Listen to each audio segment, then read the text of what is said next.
सैया बेईमान भाग एक। वृंदा, अरे ओ वृंदा, कहाँ मर गई? जल्दी आकर यह सामान पकड़। आई अम्मा, कहते हुए वृंदा ने जल्दी से कंघी रखी और भागती हुई घर के मुख्य दरवाजे पर पहुंची। वृंदा को बाल बनाए देख बिमला देवी ने मुंह बना हाथ का झोला उसे पकड़ाते हुए कहा, इतनी सुबह सुबह बन ठन के कहाँ चल दी महारानी? कॉलेज जा रही हूँ अम्मा, आज से फाइनल एग्जाम शुरू हो गए हैं। वृंदा ने बिमला देवी के हाथ से झोला ले किचन में रखते हुए कहा।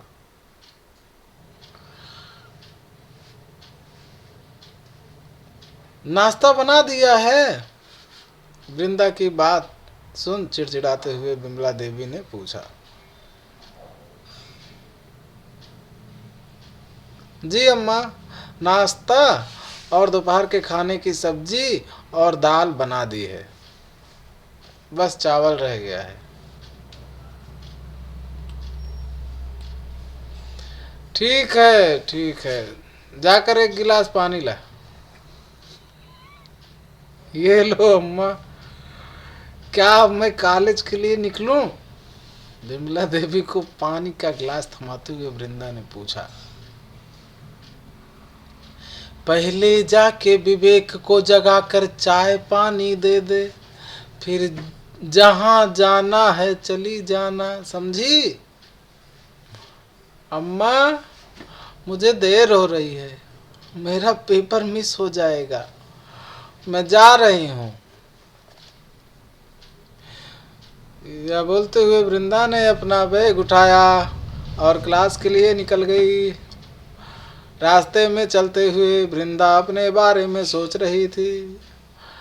बचपन में ही माँ चल बसी और बाबा ने दूसरी शादी कर ली, तब से इस नई माँ और आलसी सौतेले भाई की सेवा करते हुए ही पढ़ाई करती आ रही हूँ।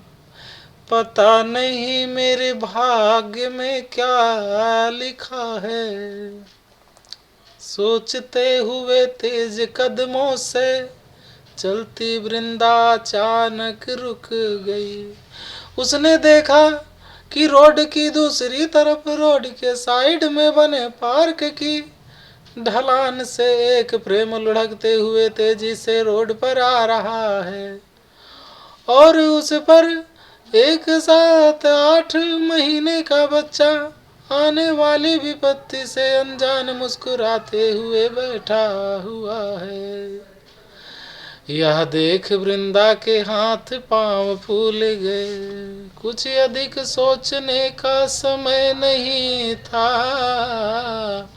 क्योंकि रोड पर लगातार गाड़ियां आ जा रही थी और प्रेम किसी भी समय रोड पर या किसी भी गाड़ी की चपेट में आ सकता था। वृंदा ने अब देखा न ताव देखा, तेजी से रोड की दूसरी तरफ दौड़ चली। इसे उसका सौभाग्य ही कहेंगे कि वह आती जाती गाड़ियों से टकराने से बच गई। एक गाड़ी तो एकदम उसे छूते हुए रुकी। उस पार पहुंच वृंदा ने जल्दी से प्रेम में बैठे बच्चे का बेल्ट खोलकर उसे गोद में उठा लिया, क्योंकि प्रेम रोड पर आ चुका था। दूसरी तरफ से एक बस तेजी से प्रेम के पास आने ही वाली थी। जैसे ही वृंदा बच्चे को गोद में ले रोड से थोड़ा पीछे हटी, बस ड्राइवर के ब्रेक लेते लेते भी रुकते हुए बस प्रेम से टकरा कर बस के अगले पहिए के नीचे आ टूट गई। प्रेम का हाल देख वृंदा अंदर से सिहर उठी। बस से कुछ लोग उतर आए थे और बोले जा रहे थे, कैसे लापरवाह माँ बाप हैं इस बच्चे के। अभी अगर इस लड़की ने इस बच्चे को गोद में नहीं उठाया होता तो बेचारा बच्चा तो। अभी लोग इस तरह की बातें कर ही रहे थे कि पीछे से परेशान हाँफते दौड़ते एक महिला आई और घबरा कर बोलने लगी, बेबी किधर है, किधर है बेबी।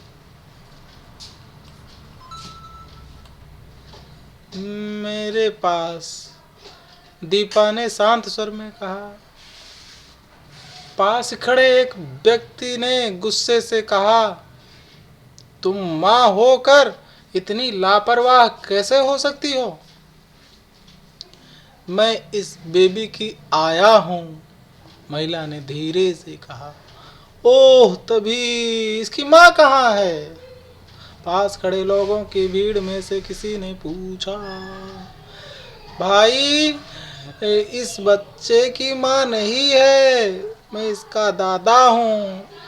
एक 60-62 साल के व्यक्ति ने अपनी उखड़ती सांसों को काबू में करने की कोशिश करते हुए कहा, ओह अंकल, लीजिए अपने पोते को। वृंदा ने बच्चे को उन वृद्ध व्यक्ति की तरफ बढ़ाते हुए कहा, उस कमबख्त आया को दे दो बेटी, इसने तो आज मेरे खानदान के चिराग को लगभग बुझा ही डाला था।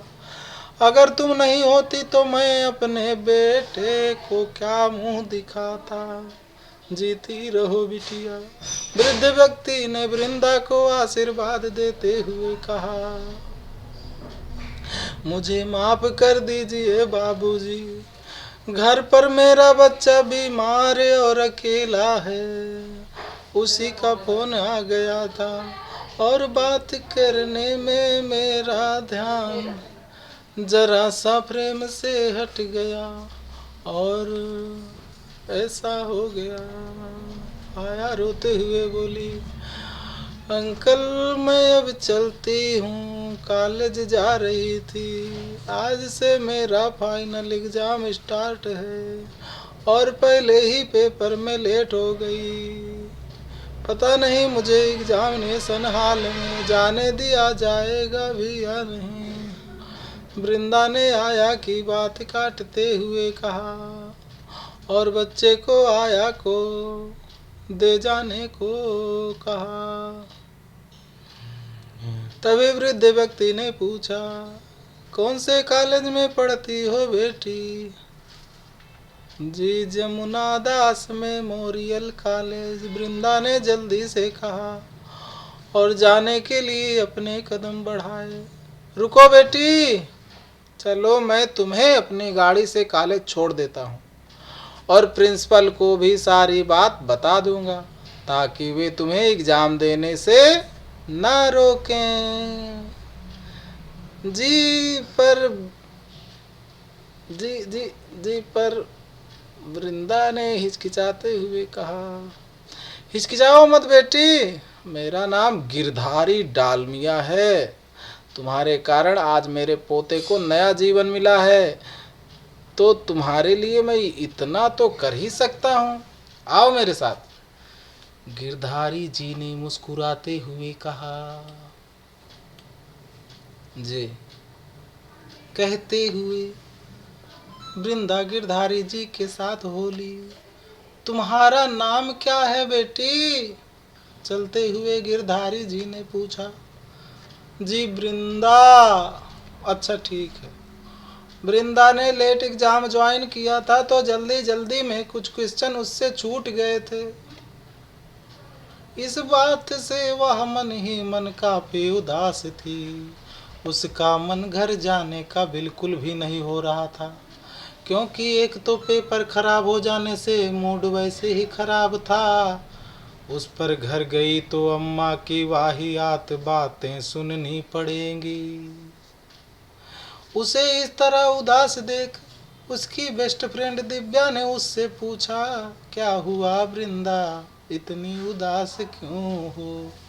वृंदा ने दिव्या को सुबह से लेकर अब तक की सारी बात बता दी। तो दिव्या ने कहा, चल कहीं चलते हैं, थोड़ा घूम फिर लेंगे तो मूड फ्रेश हो जाएगा। लेकिन यार कहाँ चलें?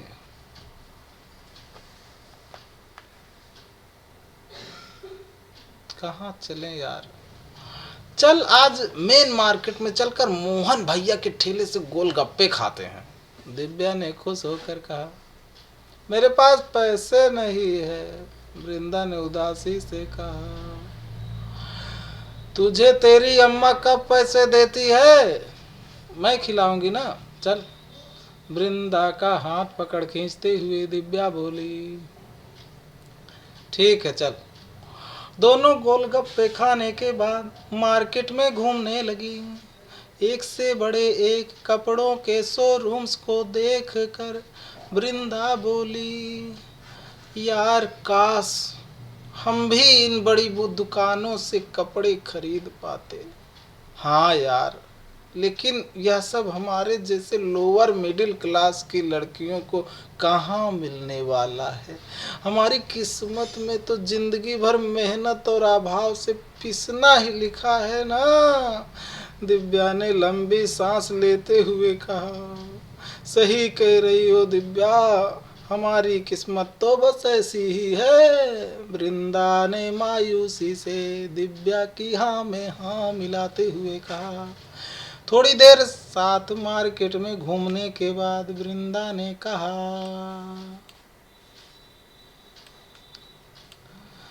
चल अब घर चलते हैं, अधिक देर हुई तो अम्मा मुझे बहुत उल्टा पुल्टा सुनाएगी।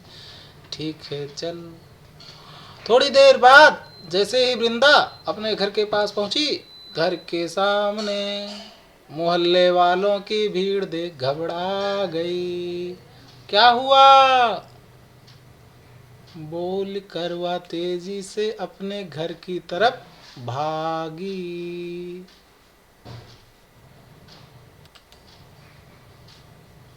भाग एक यहीं तक, भाग दो अगले पार्ट में।